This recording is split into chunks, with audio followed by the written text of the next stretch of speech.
any problem. So it gives us, as a designer, a completely new way of thinking in terms of how we can address the problem and also the kind of problem we can address. So it has also opened up our sort of scope to intervene and pick up problem which can have a really significant impact in the life of people. So this is something which is very close to my heart because it gives us a lot more empowerment to create a higher impact and also pick up problem uh, which allows us to solve it scale.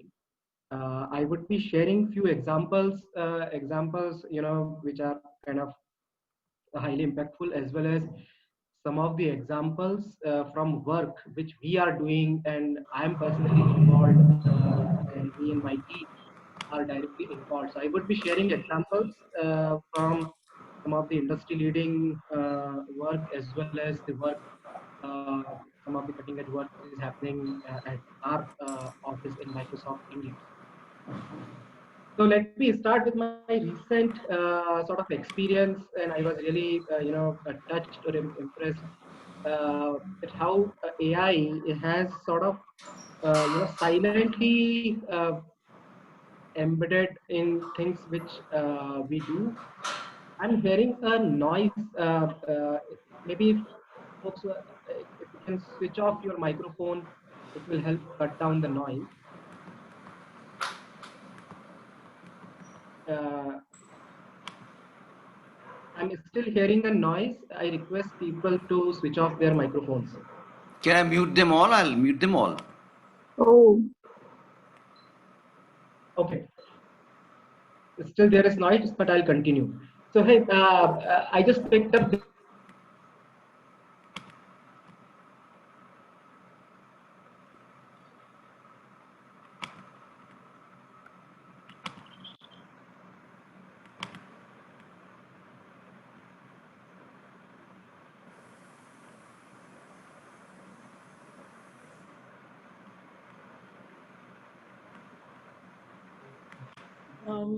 Parag, you're muted, I think. We can't hear you. Yeah, sorry. I think when sir muted everyone, I also got. No. Are you okay now? Yes, I hope now you can hear me. Yes. Okay. I just Yes, muted. I was sharing my own experience where for my father's 80th birthday, which was last month, I was preparing a video of all the pictures from his childhood to create a sort of, picture video of his all childhood memories. And when I was doing it, suddenly I got this pop-up from Google, which has picked up these two images, and it was so amazing to see because this particular picture where you see in the middle is my father's picture in 1952, and after almost like 70 years, 68 years, the AI could detect and was asking me whether it's the same person and would you like to add this picture in your collection. So I think this is a great example of how AI, silently in the background helping us to do our job more effectively. And in this case, I was trying to find all the images, and when this pop-up showed up, it just like the great signal of how it augment in a way which we do it. And there is one more interesting thing here to note is while it is helping me to find pictures of the same person, it is actually involving a user in the process, and it is building its accuracy by having this kind of a simple interface which actually involves user in the process of uh, improving the accuracy of even the model. So like in this, they're asking me to confirm whether it is the same person, and if I confirm, then it becomes a lot more accurate. So there are two things which I want to highlight here. One, how nicely, without being obtrusive, it is helping me to accomplish my task, and at the same time it is involving user in the process to evolve the model. And when I started putting things on the deck to prepare, I got how then I okay, let me minimize this.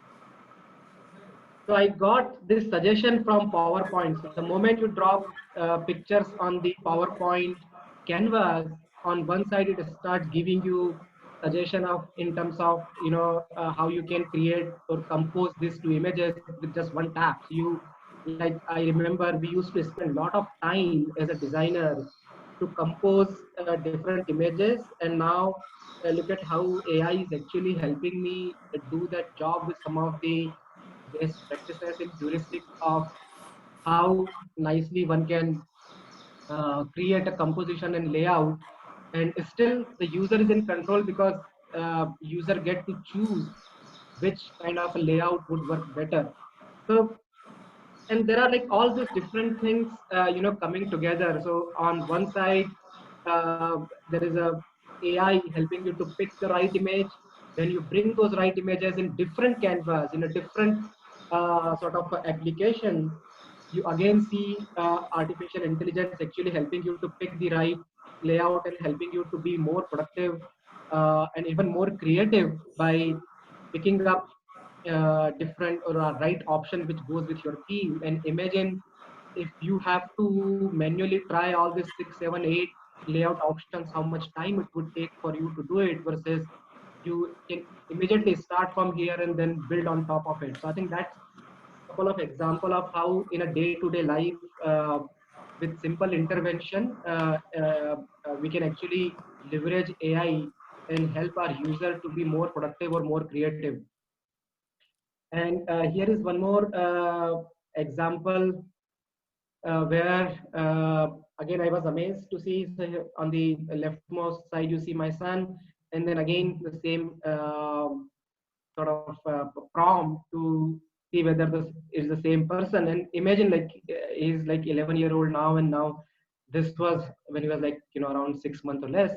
But still, system could actually recognize and help you to compile everything in one place, and even look at from so much distance it could identify. So my son was going in a school bus, I had clicked that picture, and then it again prompts, so you can't hardly even see the face, but so these are the example of how we can augment human capability to help them achieve more.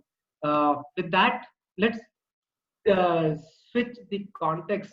While we were talking about this in the context of consumer and people like you and me who would create collage for family, or have built a collection of their family members and loved ones, but the same thing can be and is becoming very effective in a completely different context. And here the context is the context of healthcare, where we are talking about ICU or neonatal intensive care or emergency response.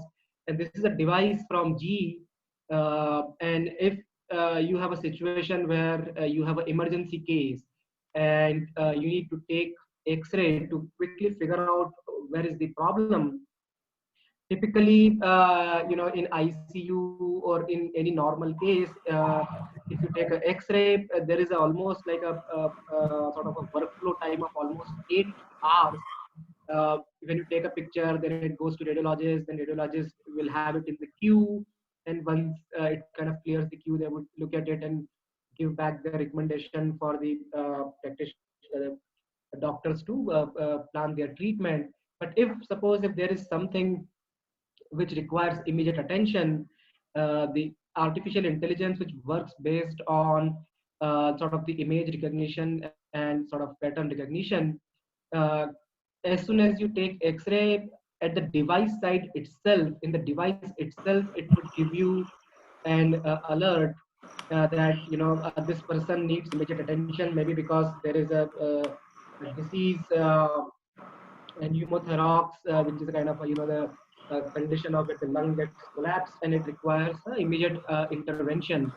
And so these are all like possibilities. And for as a designer, it is important for us to be aware and then figure out a way that how do we surface this information which helps people to complete their workflow immediately. Like so, it is not only about the capability of technology to recognize, but the role of designer in this case is, hey, how do I surface this information which helps people to take immediate action? Then how do I design workflows which actually help people to complete their task? And how do we create trust in this whole process so that it doesn't come as a sort of interference, friction, or becomes obtrusive, but it sort of add to the capability of humans who are trying to accomplish certain things. I think that's the pointer for designer to figure out. First, be aware of possibilities. Second, figure out what is the best way to surface certain information. Third, how do we enforce trust in the whole process? And then, what kind of a workflow we can trigger. Now look at the other context, and in this context, I'm talking about healthcare and sorry, not healthcare, about agriculture, and this again is something extremely important area. And if I talk about India, there are 16% GDP comes from healthcare. We have 50 million farmers, and are almost like 46% land is sort of dependent on rain.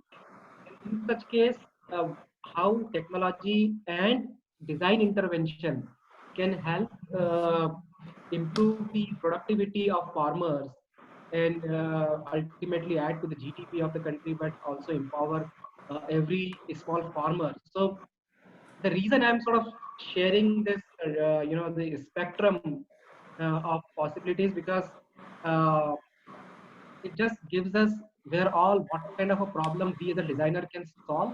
And also I would like you to pay attention on the way the information is delivered. And in this case, when we are talking about farmers, obviously they do not have access to the latest and greatest technology. Like many of them may not even have a smartphone. So how do you, like a person with a normal feature phone who can just receive SMS and make calls, or maybe have a slightly better phone, how would you still empower them and include them in this possibility which are coming up with technology? So sorry, this is one example where Microsoft has partnered with Equisat, where what we do is we just send SMS to farmers by analyzing various data in terms of what is the soil condition in that area, when it is going to rain, what is sort of a level of fertility of the land, what kind of pesticide would make sense, and considering all this, and what is the sort of soil condition, moisture, all of that are sort of we aggregate the data. But for an end user, the information is presented in a very simple form, which is humble SMS. So all the farmer gets is a simple SMS in the form in their phone saying that, hey, this is the time now you should sow the seeds, this is the time you should cut your crop, and this is the time you should consider spraying certain kind of pesticide. And just simple intervention like this has resulted into 30% increase in the yield, which is amazing, because this was a sort of an experiment which was done where one set of farmer were given this SMS to take actions in terms of when to sow seeds and when to sort of spray certain kind of pesticide, whereas the other set of farmer went with the conventional wisdom that, okay, we should sow the seed in the first week of July, versus this farmer were asked to wait till the end of July, because considering the monsoon condition and the other sort of factors. So that's like another example of how seamlessly AI can help us solve certain problem. And as a designer, our role is to think about simplicity in which we can deliver solution. Because here, if you think about a complex solution of sophisticated interface and dashboard and large chaos and touch screen and so on and so forth, it's just not going to work, because your end user is actually a farmer and who might just have access to a simple feature phone. And here is another example, and which always fascinates me, of how AI is actually helping to a small to medium scale business, where they can actually use it for a conversation, like an assistant, like a receptionist. And it also kind of shows the sophistication we have in terms of the sort of language speech recognition, and as well as how the AI deliver that speech. Let me play this video. I'm assuming many of you might have seen it, and this every time I see it, just surprises me. Hey, are you able to hear my the video from the audio from this video as well? Because just wanted to check if you're able to hear the audio. Just start again.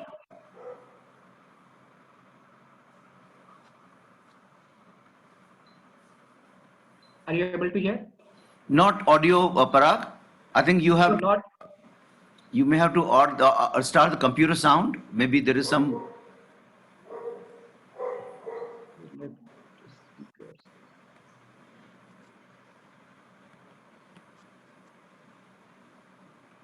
Now, are you able to hear the audio? It's not, the video itself is not playing yet. Yeah, no, I have.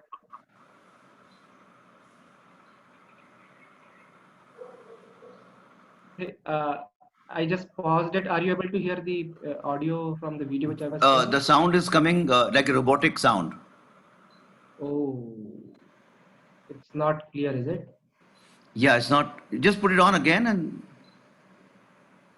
maybe there is an audio button which you can just.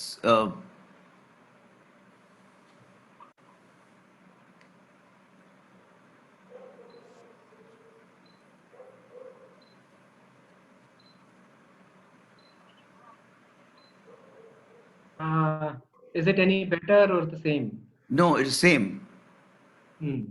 Maybe just see where the computer sound can be activated, because I have done that for the video which I played. So when you share your screen, let me share the screen. There is a button on the left bottom, which. Correct. Now I think I should be able to. Yeah. Thanks for. Yeah. You got it? Got it. Yeah. Yeah. There's a computer audio. It says. Yeah. Hopefully now it should work. Okay. You can start from the beginning. Yeah. And I'll pause it again, and then you please confirm whether you're able to hear.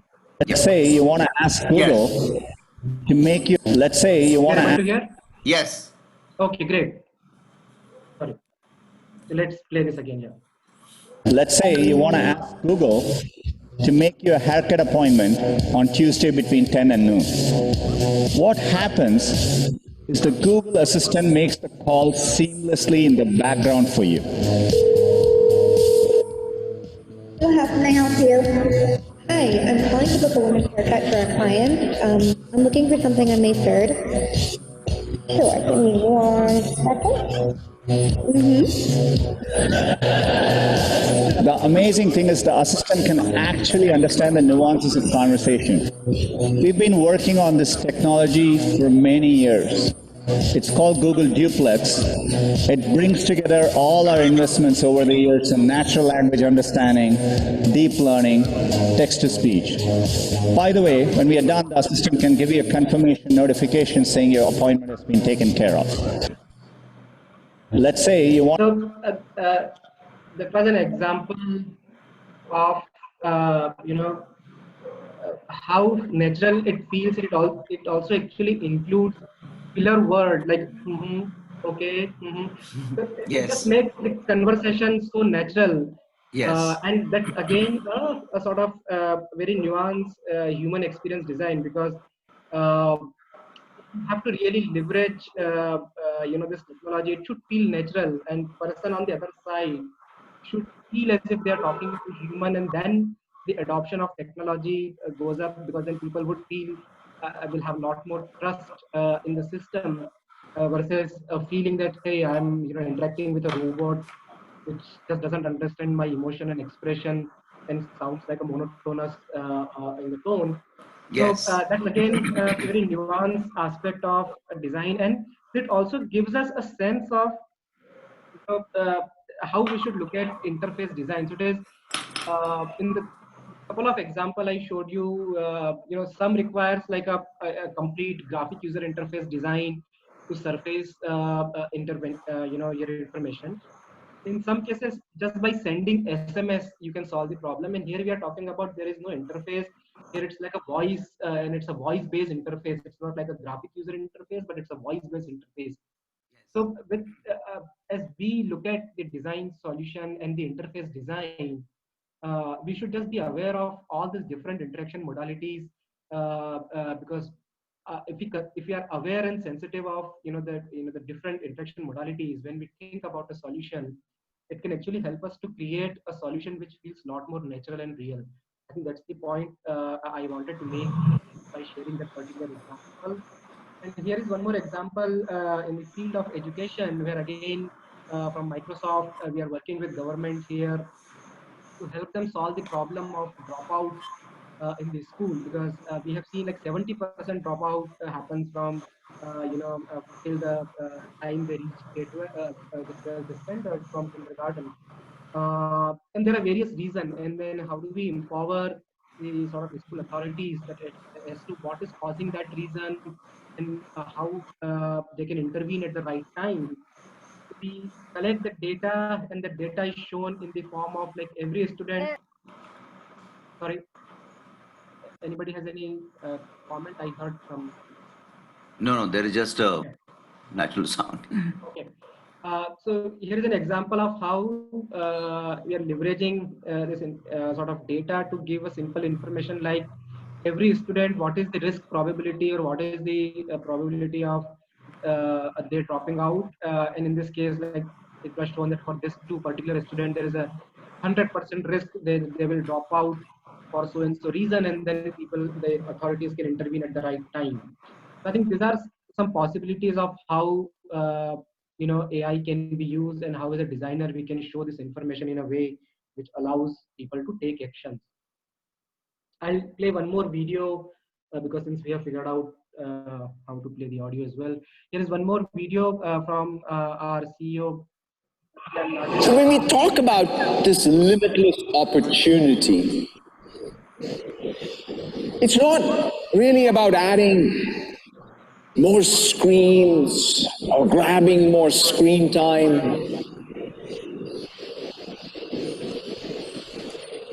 It's about truly figuring out how to empower more people and more organizations.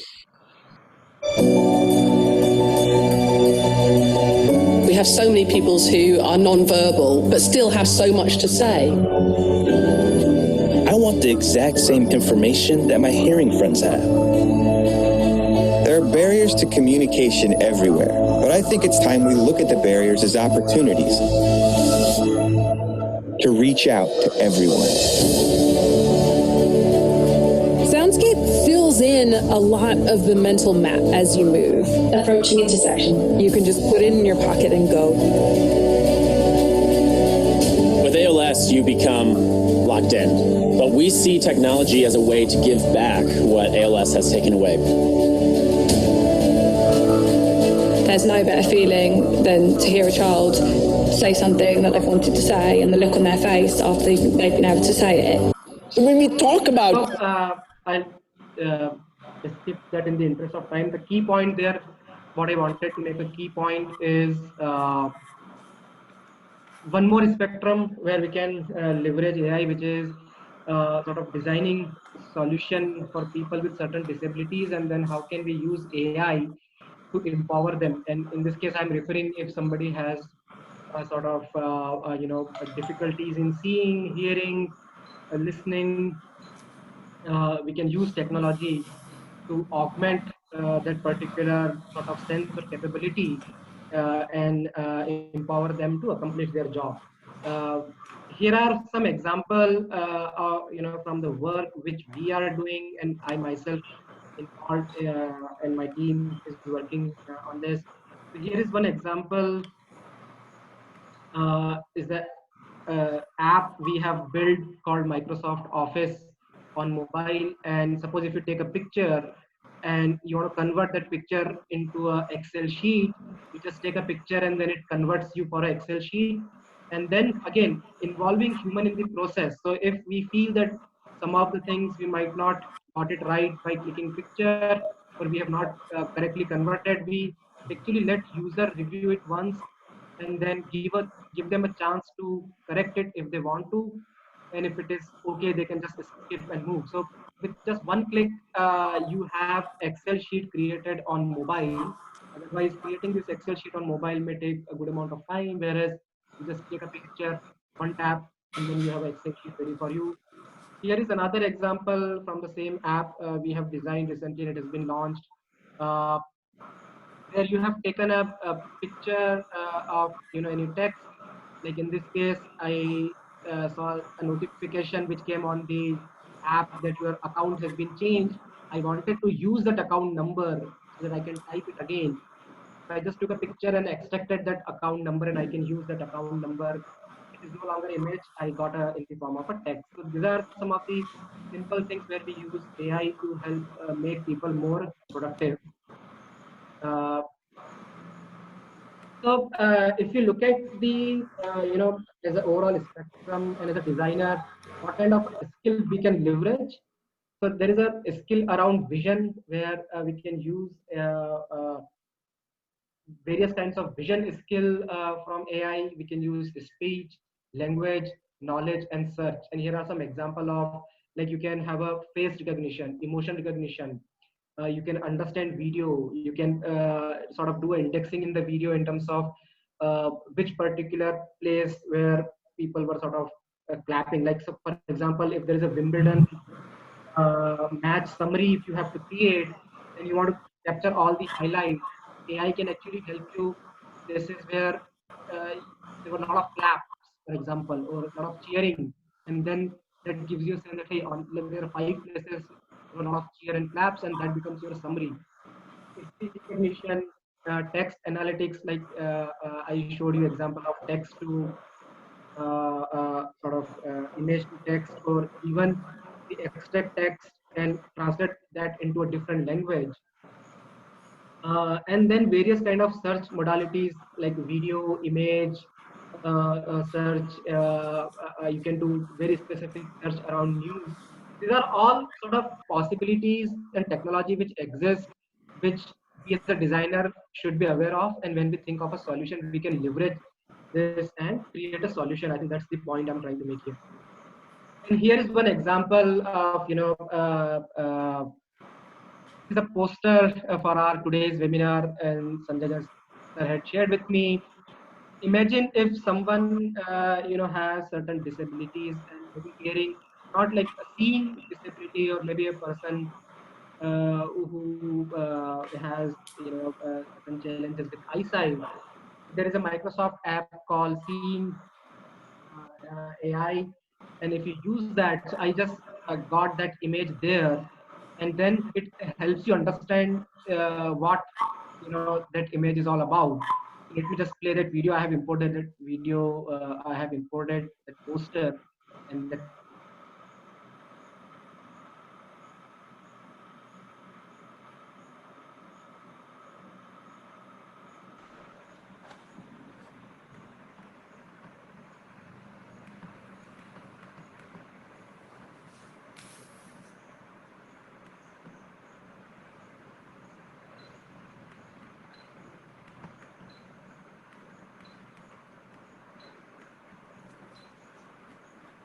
Old man with a beard looking neutral.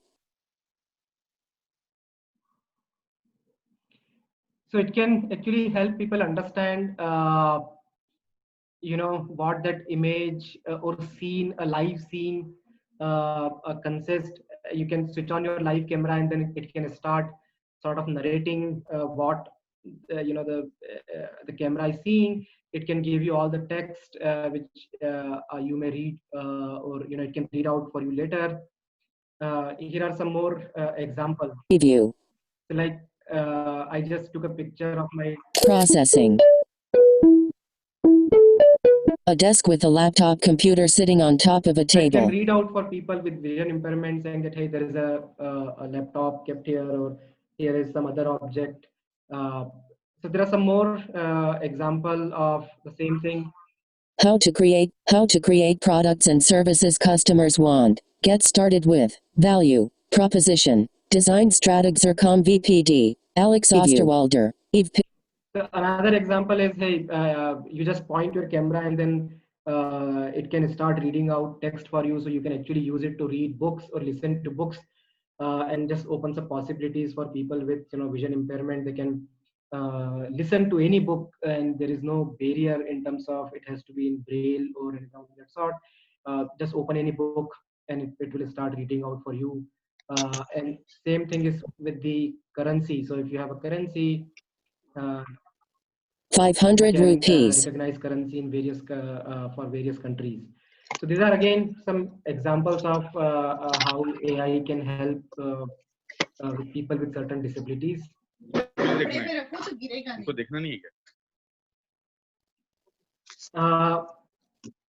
So we talked about various examples.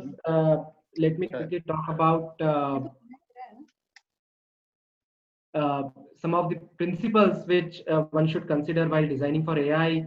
So the first one is fairness, because AI is all dependent on the data which you capture. So one thing, when we design any system, it is important to know that the data which we are capturing is all inclusive and it is not biased for a certain society or section or a type or maybe a gender, because it's all about if the the information which you have fed in, if that is not sort of comprehensive, or if that is not all inclusive, your recommendation and the assistance which AI will give you will be again will have a bias. I just want to do a quick time check with Sanjay sir. It is 12:14. How much time we have? Is it like 1 minute?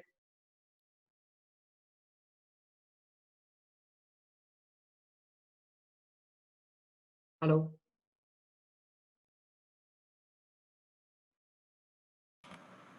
Yeah, Parag, you can go for next 20 minutes. No problem.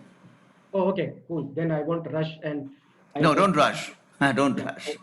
I'll take 10 minutes and then finish it off. It's almost yeah, I think so. The first principle is very important because it is it's all about the fairness, and if your data information is not all inclusive, the output can be biased and can be very misleading for our users.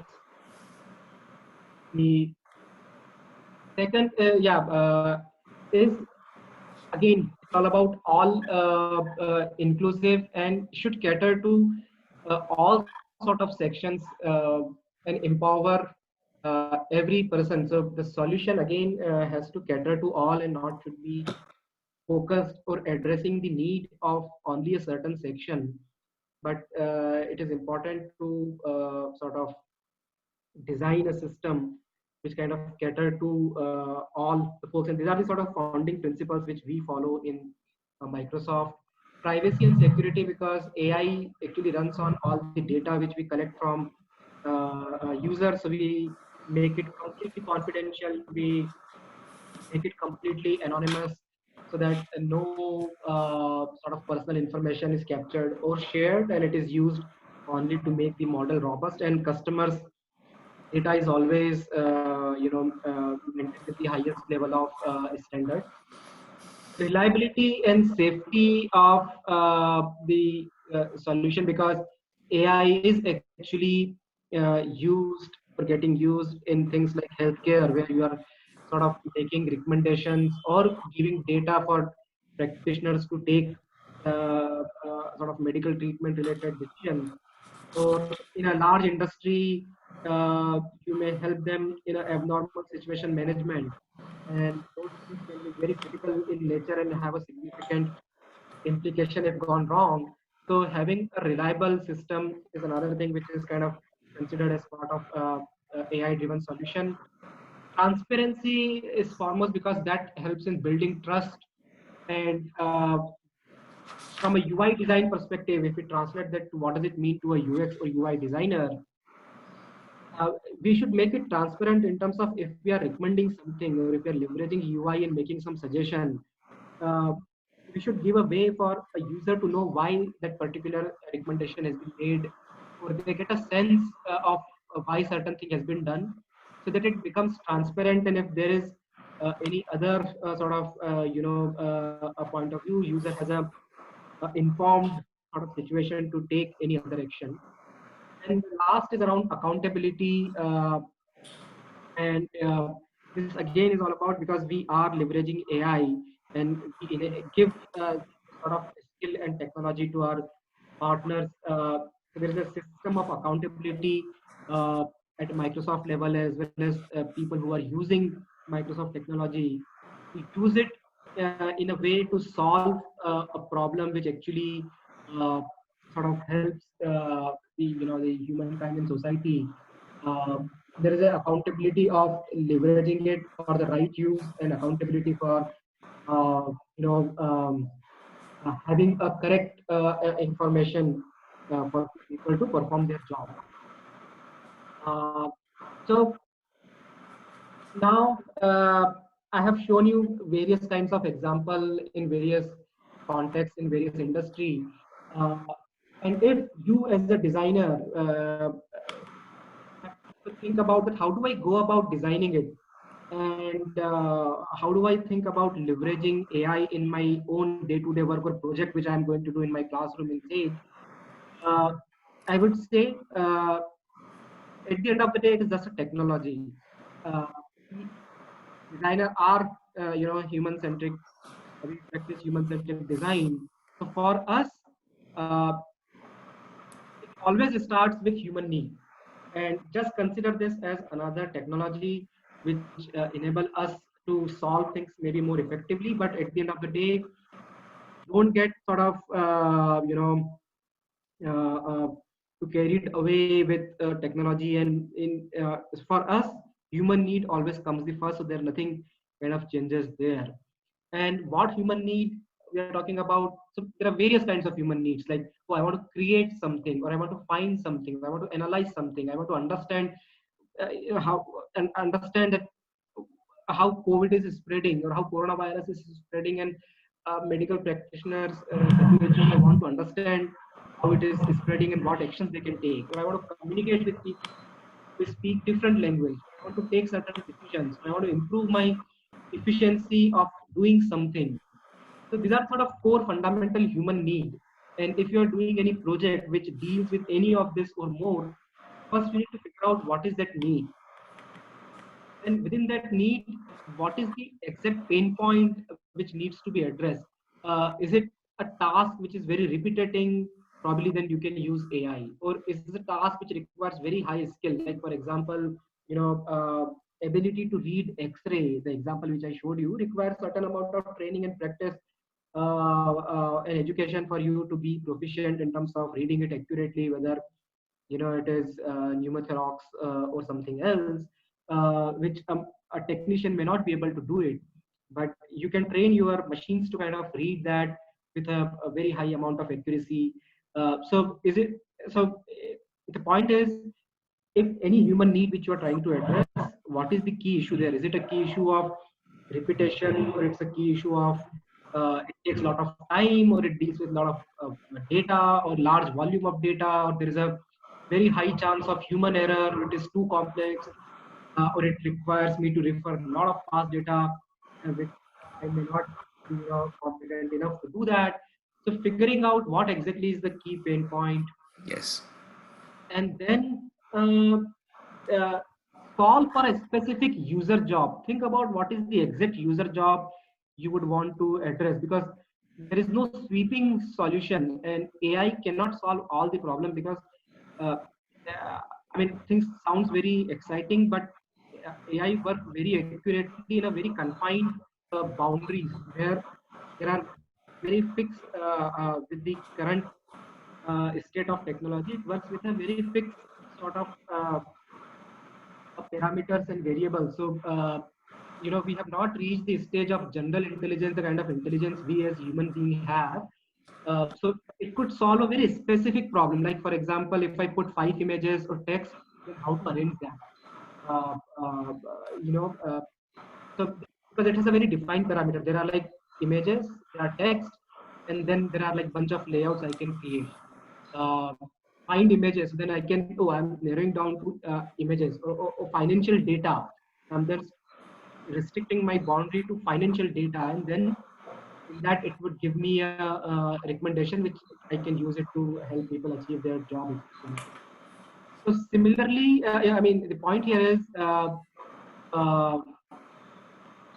define it for which particular specific job. The better you are able to scope it, the your accuracy of your solution will be better, and you would actually be able to solve. So there is no like a magic wand kind of a thing. You as a designer will have to figure out that if this is the overall solution I'm creating, maybe a couple of places I can help user accomplish their job effectively. Like for example, the PowerPoint example I had shown, there is nothing like, hey, I have a presentation today on AI, create a PowerPoint for me. I mean, you know, it doesn't work that way. All it can do for me is if I'm putting two images, it will help me to compose them better. So maybe if I do some search that show me uh, uh, use of AI in UX design, then probably it will bring 10 or 15 or hundreds of articles for me. Uh, so it can help me that, but if you know, don't think like, no, now AI can solve everything. That hey, create a great presentation for me, and then I can go and sleep. It doesn't work that way. And choose right interface. Again, choosing right interaction modality is extremely important. Like when to use voice, when to use even humble SMS, when to use graphic user interface, when to use even hard keys. Like for example, in many cases, you will have to uh, take users input in a system which is very frictionless and unobtrusive.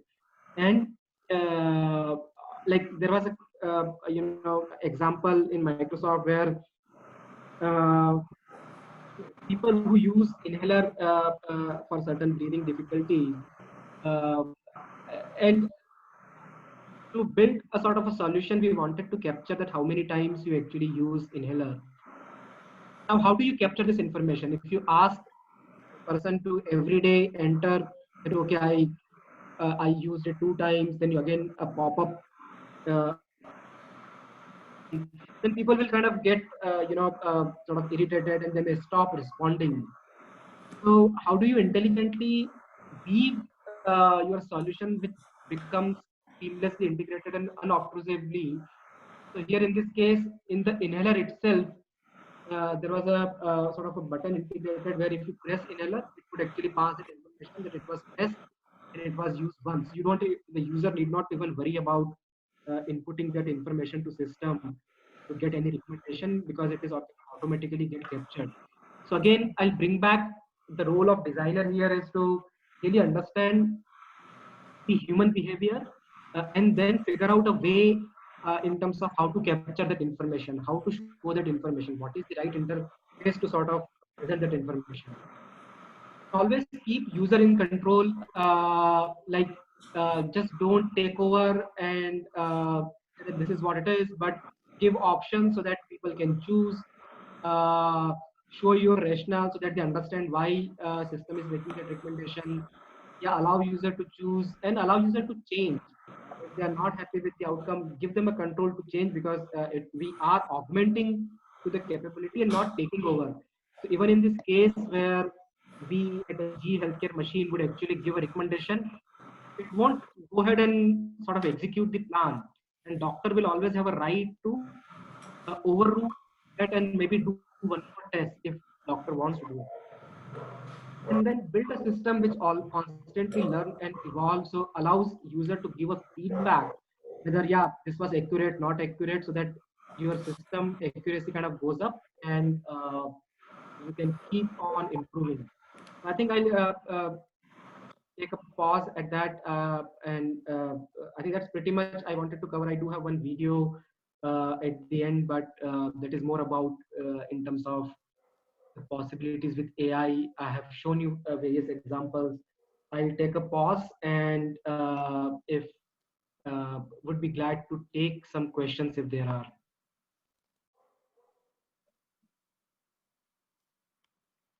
Parag, there is a question. Yeah. Oh. Yes.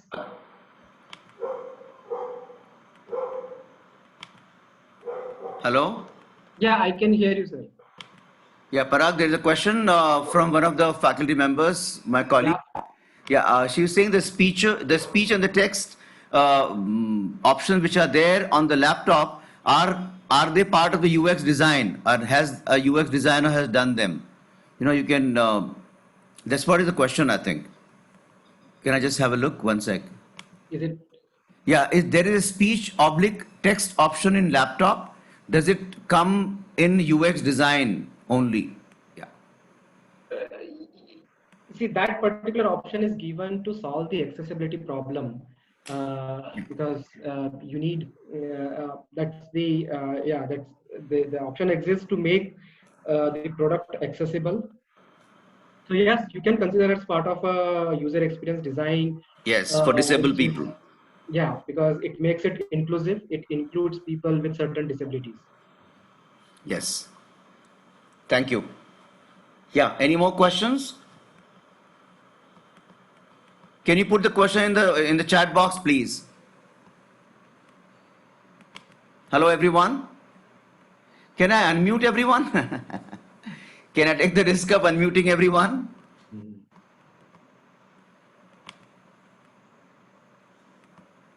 Yeah, please go ahead. Any questions?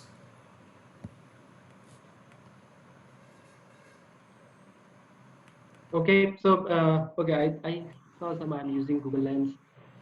It works same as that Is same it possible to use artificial intelligence to find out what questions they have?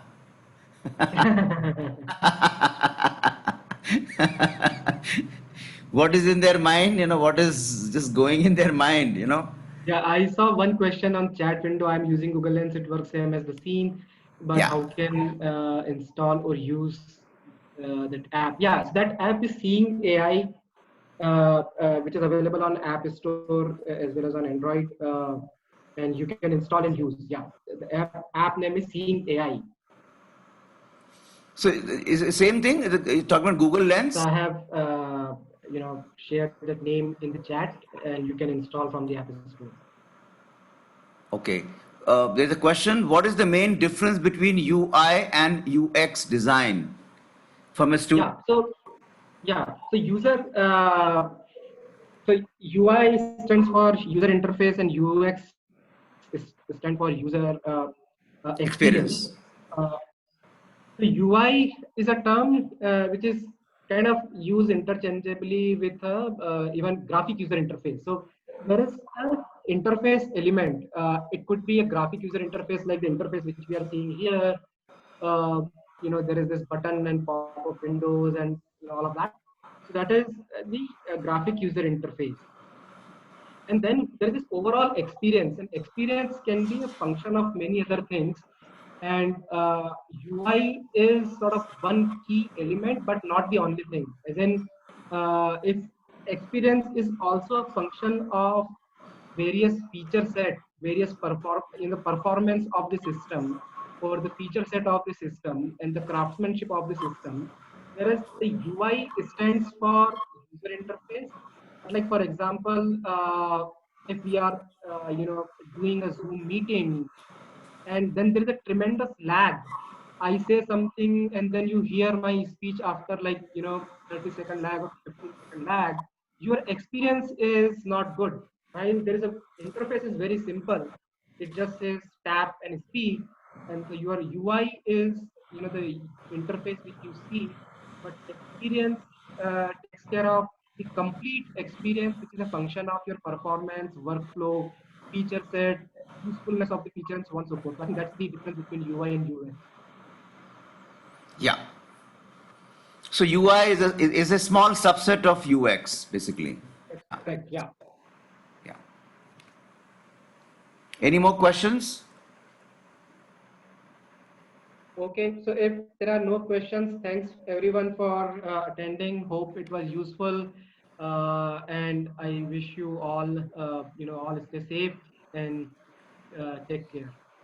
Parag, you like to mention about Kaizala? If just time is there, you just ask them to download, upload, use. Oh, yeah, sure. So let me just type that name. Yeah, because people are not, most of us don't speak Marathi here, so yeah. Yeah, so Kaizala is another app I would encourage all of you to try. This is an app which is designed completely here in India for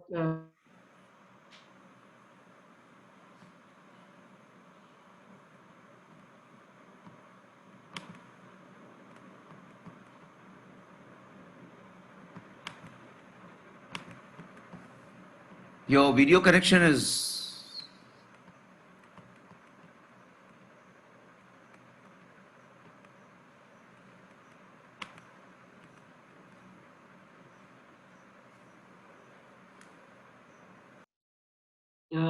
you can design different kinds of groups in terms of where everybody can post, or maybe information can comes only from maybe the principal, and then other can see it, or there could be a group where everyone can do like a WhatsApp.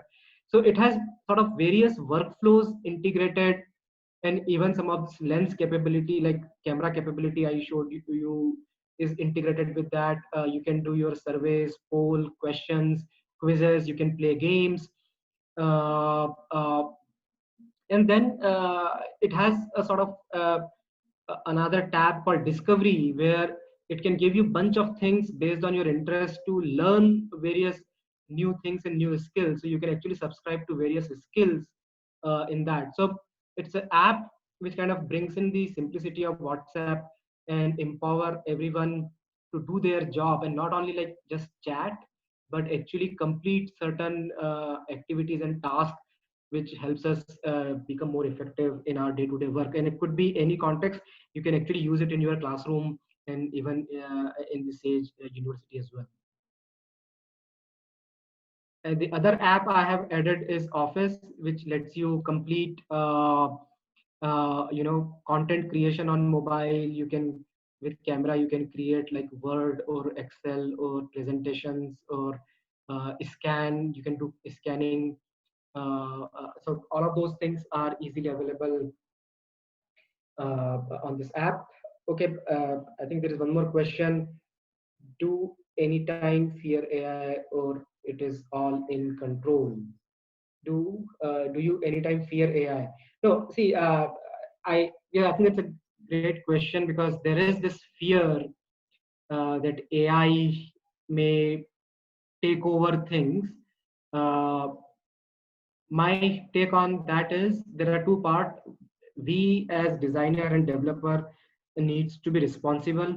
I think that is one, because it's a capability. It's like an there's a nuclear energy, there's a nuclear capability. You can use it to make bomb, you can use it to power your energy plant. So there is this responsibility aspect. And second aspect is the way we see it in terms of augmentation, and not to replace human, but to augment capability and make people more productive. So anything which we do is augment, so that you as a user get more time in hand to do more meaningful or a higher level job. So actually it helps you to be more productive and effective. That's how we have been building. And then there is a responsibility aspect, where we should ensure that we are using technology for the right purpose.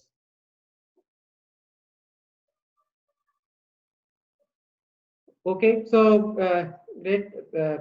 Okay, there's one more question has come. UI UX design is not common term and is known by few people. How do you think this is evolving as a career opportunity for a student in design? Okay, yeah, I think that's a good. Again, another great question. UI UX design is a competency which is evolving very rapidly, and it's kind of evident with the number of even the institute we have today. And the reason is, as the technology is maturing, we need more and more designer to actually create solution which really solves a problem in a way that which actually leads to the adoption of that solution, and the solution which becomes delightful. Like for example, if I take the Microsoft example, and we have various technologies, we need designer to use the technology and create solution which creates delight for our user. So with lot of digitization happening everywhere, you need UI and UX designer to simplify complexity, make technology accessible to people. So every software organization actually needs UI UX designer, whether it is Microsoft, Yahoo, Google, Amazon, or TCS, or Infosys, or Accenture, or HCL, or any name you, whether it is ICICI Bank or Citibank, you name any sort of organization, whether even if they are not mainstream software companies, but they need designers to create solutions which are human centric, so that it leads to better outcome, and it actually helps businesses to drive better business outcome. In healthcare, it helps drive better patient outcome. So if you ask me, this is a great field. It is very much needed. It has evolved a lot. Earlier, people just used to do sort of visual design. Now, designers work, with the business leaders to create the right solution. So it's a great field to be in, because you can really create impact on the ground. So any which way you see it, either you see it from the perspective of creating impact on the society, or you purely think from a career and growth, and whether uh, will this give me a really great job where I don't have to worry about sort of earning. Even from that perspective, it's a great field to be in. Yeah, thank you, Parag. And also, I think maybe the awareness in this part of India is not so much, but in large cities, a lot of designers go into UI UX, irrespective of whatever discipline they learn. Yeah. Yeah. Yes, that is also true. Yeah, because In fact, in our own Microsoft team. Yeah. Yeah, go ahead, sir. No, because it doesn't really matter which discipline they are from. If they want to be passionately learning UI UX, they can learn on their own as well, and then you can just get on, because Yes, absolutely. they give you extra training anyway. So That's correct. Yeah. yeah. But what is important Okay. for is a good mind, good curious mind and ability to learn. Yeah. Absolutely. Yeah. Great. So thank you very much. Thank you so much, Parag. Yeah. I hope you enjoyed, and Yeah. I think we got some help from artificial intelligence also. I mean, general intelligence to get things moving. Thank you. Okay. Thank Yeah. you all the Thanks. Bye. participants. Bye. Yeah. Thanks everyone. Bye. Bye.